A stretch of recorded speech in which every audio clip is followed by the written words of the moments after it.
తాడిపత్రిలో, తిరుపతిలో, పల్నాడులో ఈ 3 చోట్ల గొడవలు జరగడానికి వైసీపీ కారణమైంది.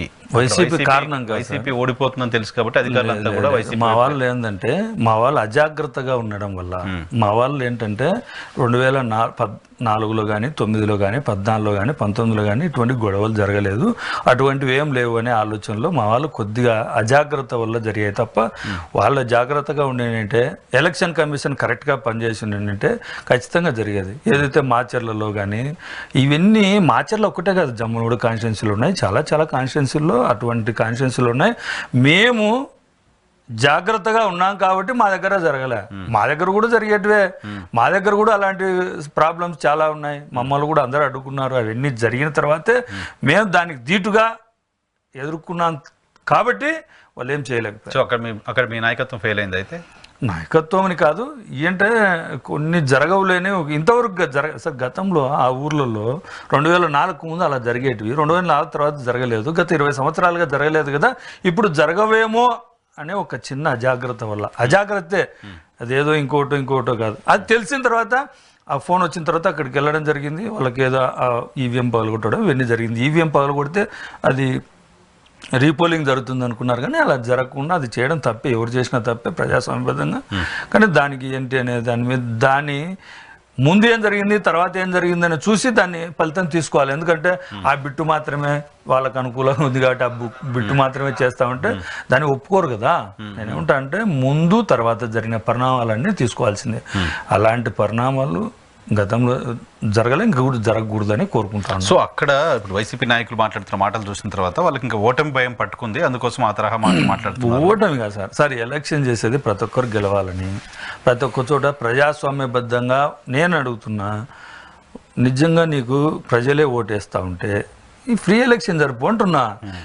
అక్కడ ఎందుకు వైసీపీ ఏజెంట్లను కొట్టాల్సి వచ్చింది, అక్కడ తరిమేయాల్సి వచ్చింది, ఎస్సీలను బీసీలను ఎస్టీలను ఓటు వేయడానికి రాకుండా అడ్డుకోవాల్సిన అవసరం ఉంది. మీరు చేసిన మంచి అని చెప్తా ఉంటారు కదా, నేను 14 సంవత్సరాలు ఈ రాష్ట్రాన్ని పరిపాలించాను, విజన్ చేశాను, నేను అది కట్టాను ఇది కట్టాను, హైదరాబాద్లో కట్టాను ఇవి కట్టాను అని చెప్తున్నావు కదా. 2014 నుంచి 2019 వరకు ఏం చేశావో చెప్పుకొని ఓట్లు అడగలేని పరిస్థితుల్లో ఓడిపోతామని మేమేదో చేశామంటే లాగా. నేను అడిగేది ఏంటంటే, నువ్వు గెలవాలంటే ఈ కారణాలు ఉన్నాయని చెప్పు, ప్రజలను అడుగు, ప్రజలతో ఓట్లు వేయించుకో, ఎవరు కాదని లేదు కదా.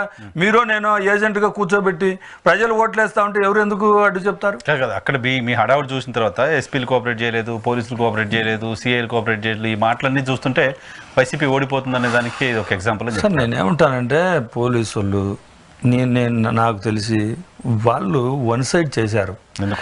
ఎందుకు అని అంటే వాళ్ళకి సంబంధించిన ఈ ఎలక్షన్ కమిషన్ కొన్ని చర్యలు తీసుకొని అక్కడ ఆఫీసర్లను అంటే నిజంగా నిజాయితీగా ఉన్న ఆఫీసర్లను మార్చేసి కొంతమంది తెచ్చారు. వాళ్లకు వారం రోజుల ముందర ఆ ఊర్ల గురించి అవగాహన లేదు. అవగాహన లేనప్పుడు ఏం చేస్తారు, వాళ్ళు చెప్పినది ఎవరైనా చెప్పిందన్న వినాలా, లేకుంటే తెలుగుదేశానికి అనుకూలంగా పనిచేయాలనే ఆలోచన ఉండాలా. వాళ్ళకి ఆలోచన ఉంది కాబట్టి ఇప్పుడు ఏ ఊర్లో అయినా సరే సమస్యాత్మక ప్రాంతాల్లో ఖచ్చితంగా సిఆర్పిఎఫ్ బలగాలను వాళ్ళని దించి వాళ్ళని అక్కడ కొద్దిగా సిఐ స్థాయో ఏఎస్పీ స్థాయి వాళ్ళను ఆ పోలింగ్ కేంద్రాలు సమస్యాత్మకంగా ఉంటే అక్కడ ఇన్ఛార్జ్ ఇవ్వాలి, అక్కడ జరుగుతాయి కదా అలాంటి జరగకుండా ఉండేదానికి. అలా కాకుండా అక్కడ ఉండే వాళ్ళను కొట్టడము గిట్టడము చేస్తే తర్వాత ఏజెంట్గా లేకపోతే లోపల ప్రజలను ఓట్లు వేయనియారు కదా, లోపల పోయి ఎలక్షన్ల దాంట్లో ఈవీఎం కాడ కూర్చుంటాడు, గుద్దుతూ ఉంటాడు. సో ఇప్పుడైతే మాచర్లలో రామకృష్ణారెడ్డి గారు చేసిన దాంట్లో తప్పేం లేదు. నేనేమంటా అంటే సార్ ప్రజాస్వామ్యబద్ధంగా అంతకుముందు ఏం జరిగిందో దాన్ని తీసుకొని మాట్లాడాల్సిందే తప్ప నేను ఎక్కడ దాన్ని కరెక్ట్ అని చెప్పను. ఖచ్చితంగా ఏమంటే అక్కడ ఉండే ఆఫీసర్ పోలింగ్ ఆఫీసర్ ఖచ్చితంగా దాన్ని నిలబెట్టేసి దాన్ని చేసి ఉండాలి. వాళ్ళకు కూడా బెదిరింపులు వచ్చాయి, వాళ్ళకు కూడా ఆ విధంగా వచ్చాయి కాబట్టి వాళ్ళ ఫోన్లను పరిశీలిస్తే అన్నీ తెలిసిపోతాయి. మీరు అంటున్నది ఏంటంటే 10 రోజుల తర్వాత ఆ రోజే తెలుస్తుంది, సాయంత్రం లోపల సంతకాలు పెట్టించుకొని ఇవ్వాలి, మాకు కూడా ఫామ్లు ఇస్తారు, దాని మీద సంతకం పెట్టి ఈ ఊర్లో ఇన్ని ఓట్లు జరిగాయి, ఈ ఊర్లో ఇన్ని ఓట్లు జరిగాయి ఇది అనేది. అక్కడ వైఎస్ఆర్ కాంగ్రెస్ పార్టీ తరఫున ఏజెంట్లు ఉన్నారా లేరా అని చూసుకోవాలి, కూర్చోబెట్టారా లేదా, కూర్చోబెట్టింటే వాళ్ళతో లాస్ట్లో సంతకం పెట్టించుకున్నారా లేదా, ఇవన్నీ చూస్తే ఎవరేం చేశారనేది తెలుస్తుంది. వాళ్ళకు అనుకూలమైన పార్టీల తరఫున ఏదో ప్రతిపక్ష పార్టీలుగా అనుకూలమైన ఏజెంట్లను కూర్చోబెట్టుకుని ఏం చేశారు ఏంటి.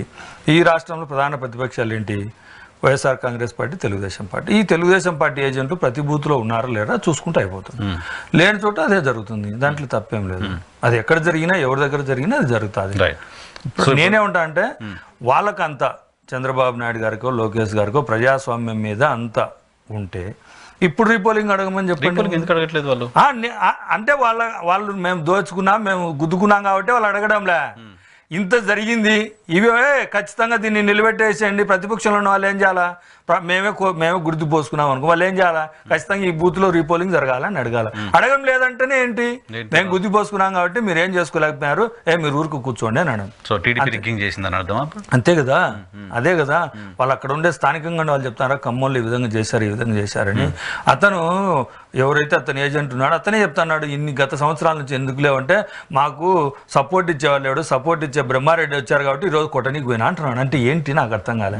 అంటే ప్రజాస్వామ్యంలో ఉన్నామా లేకుంటే సపోర్ట్ చూసుకొని చంపడానికి పోతున్నామా? ఇదే మన సంస్కృతి, ఇదే మనకు పెద్దలు నేర్పినది పాఠం.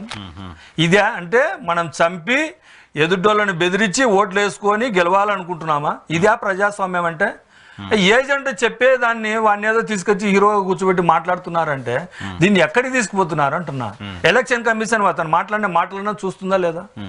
ఇవన్నీ ఎక్కడికి పోయినాయి అంటున్నా. ఎలక్షన్ కమిషన్ కళ్ళు మూసుకొని ఉంటే ఎలాగా? అక్కడ ఎక్కడైతే ఎలక్షన్ కమిషన్ ఆఫీసర్లు మార్చారో అక్కడే తెలుగుదేశం పార్టీ రెచ్చిపోయి అరాచకాలు చేసింది. ఇది గుర్తుపెట్టుకోవాలి. మిగతా అన్ని చోట్ల జరిగింది. అంతే ఇంటెన్షనల్గా తెలుగుదేశం పార్టీ ఓడిపోతా ఉంది. రాష్ట్రంలో ఉండే పేద వర్గాలు, మహిళలు, యువకులు అందరూ వచ్చి ఓట్లు వేశారు కాబట్టి వాళ్ళ మీద కచ్చపూర్తి ద్వారంతో ఈ విధంగా చేశారు తప్ప వేరే ఆలోచనే లేదు.